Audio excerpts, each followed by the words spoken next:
You gonna join me?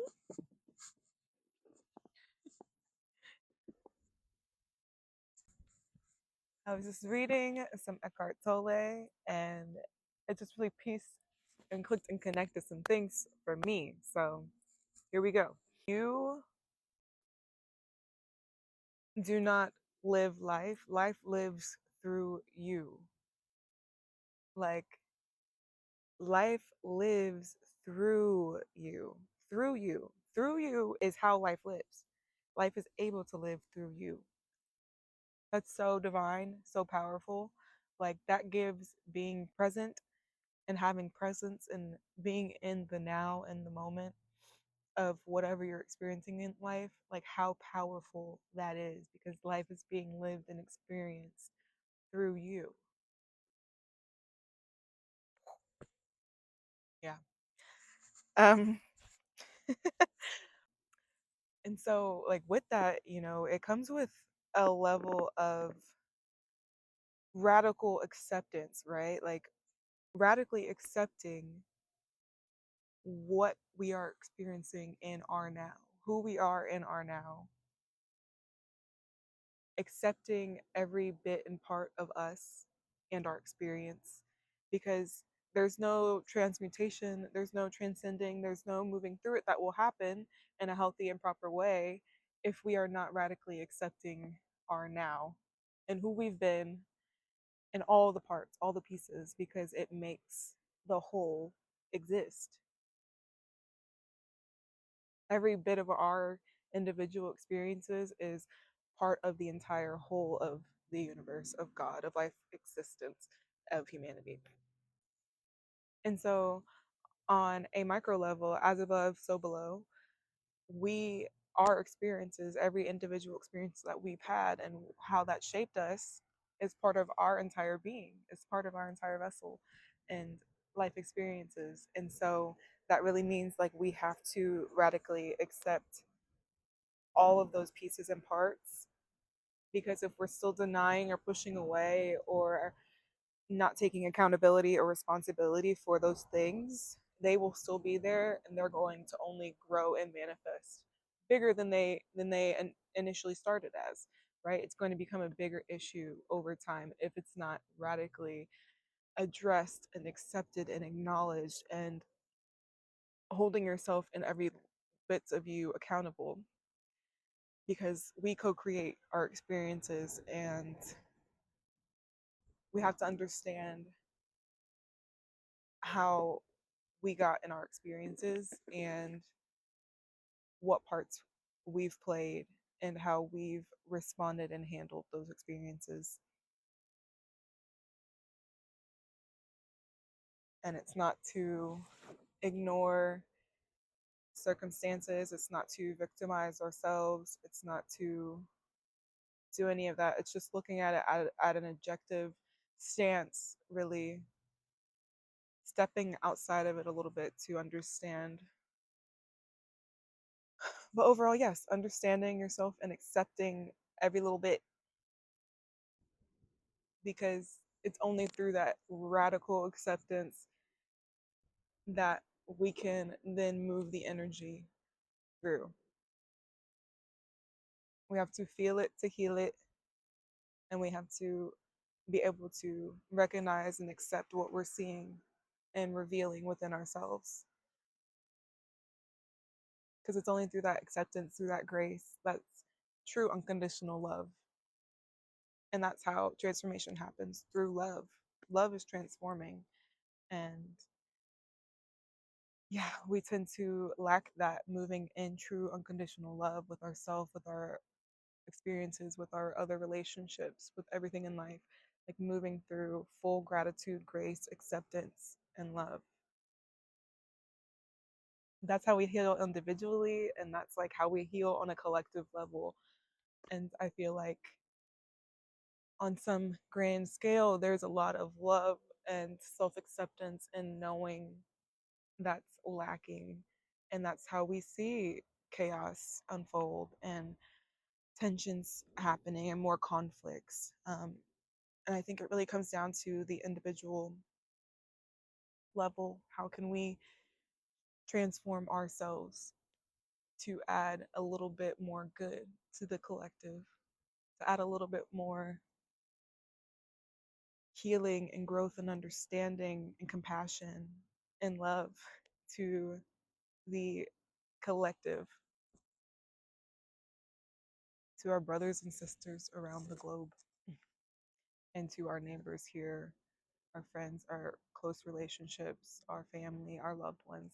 How can we transform on these layered levels within ourselves and external to us?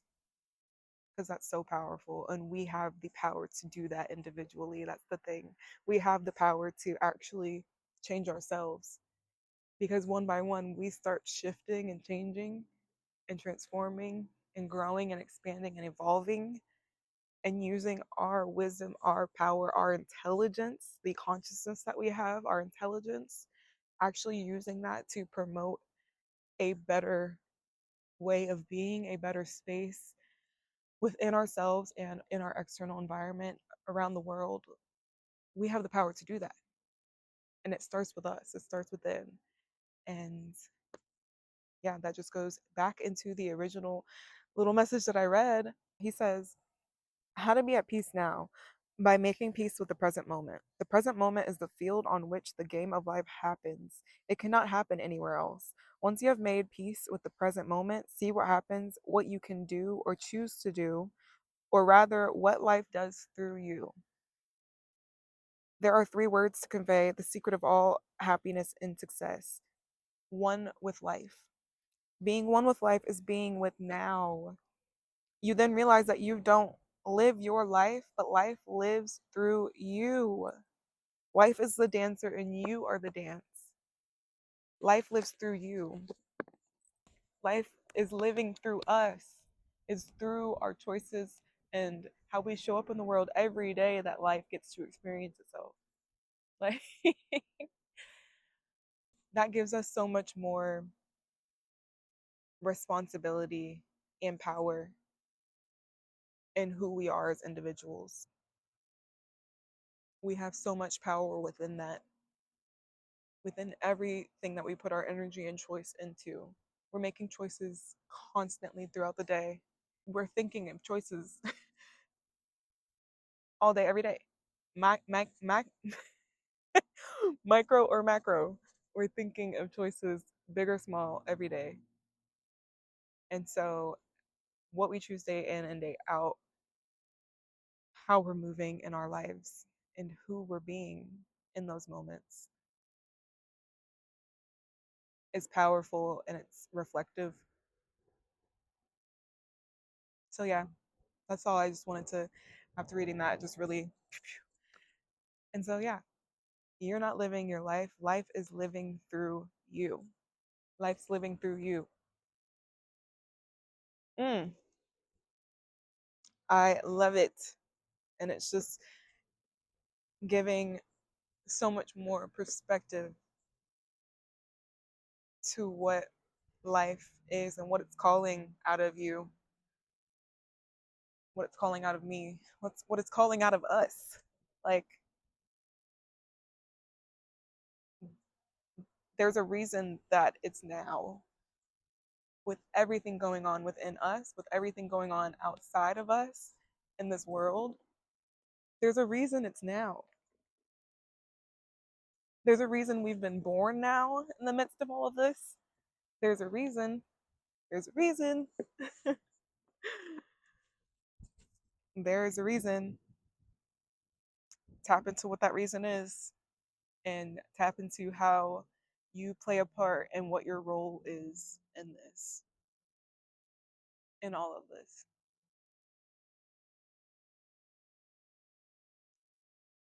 Because not only is it rare to be born, but like it's rare to literally wake up every day that we have so far. It's so rare, like to be alive every day. Like it's so easy to die, so easy to pass, it's so easy to get injured. We're constantly protected and guided. Anyway, You don't live life, life lives through you. And it's each day that you're choosing life itself and how to live that life and who you lead yourself to be in that life.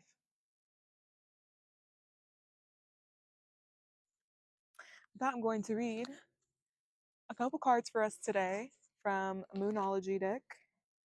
Okay, we're gonna pull a couple cards from the moonology deck. It is, a new moon today, so figured no better time than now to pull some cards and set an intention. Oh, that one popped out. Just gonna leave it. This is a collective pull. Not feeling those. Collective pull. Collective pull.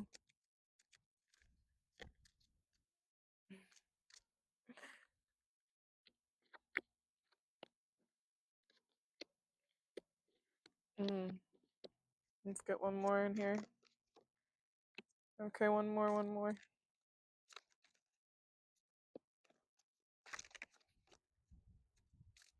Any else you're feeling?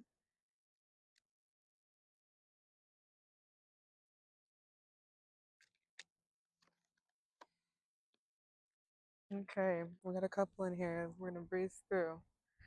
Okay, so we have new moon in Scorpio standing for work through your fears. Mutable moon, nothing is yet set in stone. Third quarter moon, adjustments are required. New moon in Capricorn, your hard work is paying off. Waning moon, what do you need to release? Cardinal moon, be bold and make the first move. Full moon in Gemini, the answers you need are coming. South node, don't let your past hold you back. And new moon in Leo is saying confidence is your key to success. What I'm gathering here is with this, don't let your past hold you back and what do you need to release. Work through your fears, adjustments are required.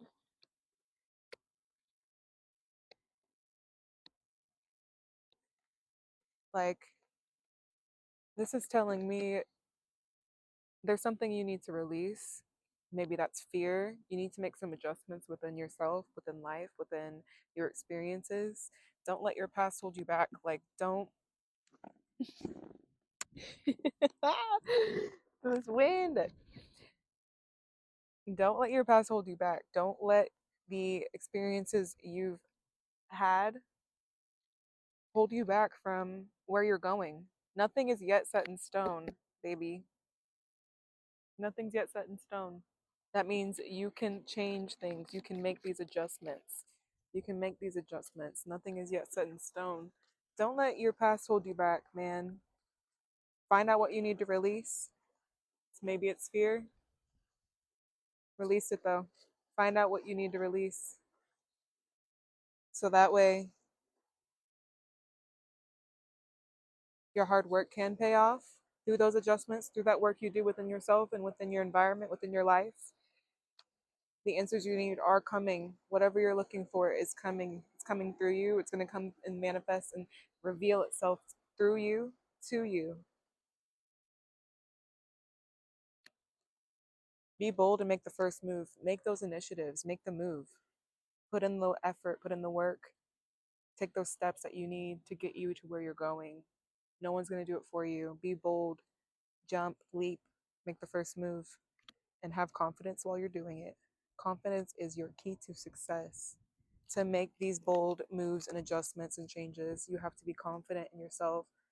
Trust yourself. You got this. Life is meant to be lived through you. Have confidence in that. God trusted you with life itself.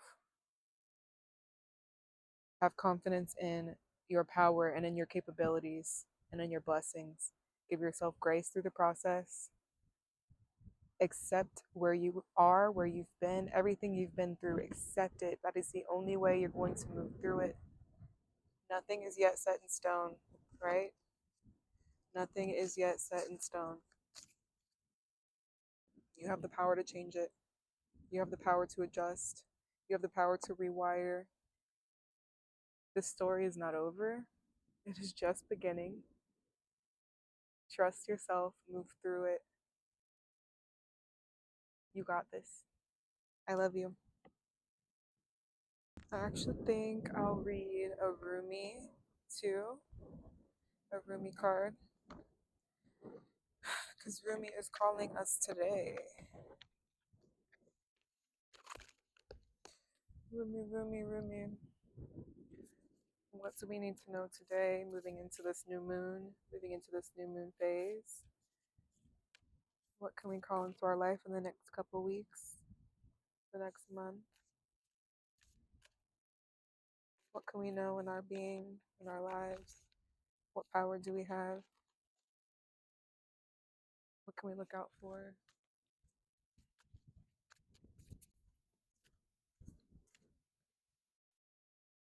We have 14. Let love transform. Let love transform. Ah, it couldn't be more perfect. Look at that. Let love transform.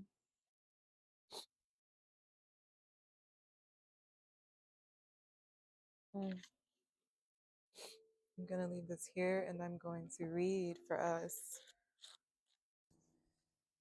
So, we're going to read some Rumi poetry first. Let's do it. Let love transform, baby. The spring of love arrives to transform the dust into a garden. The call is heard from the heavens to bid the wings of soul to fly. The sea becomes filled with pearls. The dry land receives the water of life. The stone becomes a ruby, and the body becomes all soul. Rumi. Mm. Love and transformation and alchemy before our eyes. Love is my medicine, intelligent medicine. It takes death and makes it a passageway into greater life. What genius is this? A genius that will render anything and everything as a pathway to life. I have found a bench upon which we may be seated. Nay, not a bench, a love seat. It is carved of precious ruby. It sits under the gentle shade of an ancient tree that thrives in love's garden. Come sit with me, beloved, and we let the whispers of the great beloved penetrate our hollowed ears, carried upon the sweet afternoon breeze. As the sun begins to set, the colors become vibrant. Even if we are deaf to the beloved's tender whispers, we shall not be blind. We shall be captured by the vivid display of the beloved's artistry and be transported into peace. Wow. Wow, wow, wow. Let love transform you. You can alchemize and change your environment or your perspective on it. Mm. This oracle comes to you as a living spiritual gift. Whether you realize it or not, you have triumphed. You have blossomed, succeeded, cast aside that which was unworthy, and taken up love's way. How much delight there is from all those that walk this way of love, of life, to find another precious companion in their midst. You are welcome into this world where love finds a way. There is nothing impossible for love. It is not bound by the mind, and because of this, all manner of miraculous grace works through it in endless creative variety. The great beloved is a show off, creating with such genius as to be breathtaking. Were we able to remain always in the heart, we would be constantly breathless, and a fit of appreciation and all so great, truly, there would not be even a slither of emptiness through which fear could enter. What does this mean? It means an avenue for divine fulfillment has been found. You are being given the power for spiritual success. Your heart's yearning shall manifest itself, but you must comply according to the law of love. What does this mean exactly? Do not attach yourself to the form that your resolution and success shall take. Why would we seek to limit love's creative genius thus? No. Instead, trust that it will be magnificent, perfection, literally the work of great genius. Detach yourself from expectations of timing. The harvest will be at the best time when the ripeness is just right. So utterly juicy and sweet, you shall know with certainty that this was the best way. Not a moment sooner would have been perfect, nor a moment later. Absolute trust is the best way to adhere to the law of love. This gives you rather some energy to spare, perhaps that might have otherwise been engaged in perpetuating worry or doubt. Well, I am so happy to see that you are twiddling your divine thumbs and wondering if you are not going to worry. If you are just going to surrender and trust, then what exactly will you do with yourself? Well, of course, you can just live your life, but perhaps you may want to dance barefoot and wild with me upon the cool sand at midnight under the fullest of the harvest moon. Wow. There's so much synchronicity and alignment within this reading and the other one, and what I read from Eckhart in terms of love and living life and the dance of life, and that life is dancing through you, and life is living and experiencing itself through you. And in order to get to the higher version of yourself, you have to do it in divine timing, and everyone's timing is going to be different. The work of great genius, divine creation. Listen to your calling. There will be spiritual success. You have blossomed, succeeded, cast aside all that was unworthy, and taken up love's way. You're going to do this through love, through giving yourself unconditional love and being able to give others in the world unconditional love, to transform and transmute all these negative, chaotic times into powerful, meaningful, healthy, juicy, nutritious times. And so we will finish this off with our sacred honoring ritual. And so, if you feel called to, open your arms to the heavens and imagine sacred bounty pouring down, more than you can hold. This is love's gift of plenty to you. Imagine whatever it is you want: love, abundance, peace, passion, healing, purpose. Let it all descend into your body and soul, just like that. When you are ready, place your hands on your heart and say, I am love's own. I am seated with my brother Rumi, who loves me unconditionally, upon the love seat in the sacred garden of the divine creator.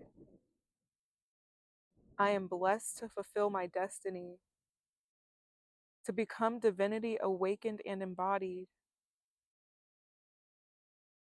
to receive all of life with the wings of angels at my back, so I may rise with my sacred animal feet to dance with sacred delight upon this earth.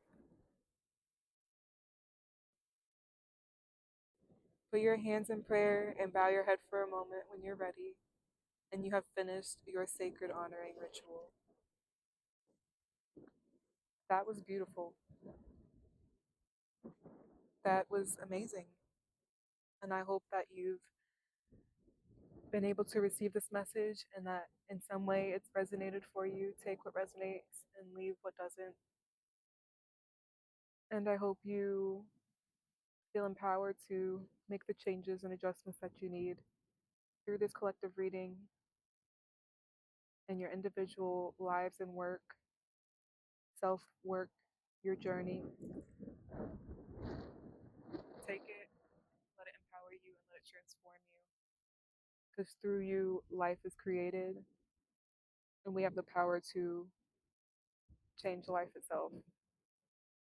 So I empower you, and I love you, and I'll see you next time. Bye.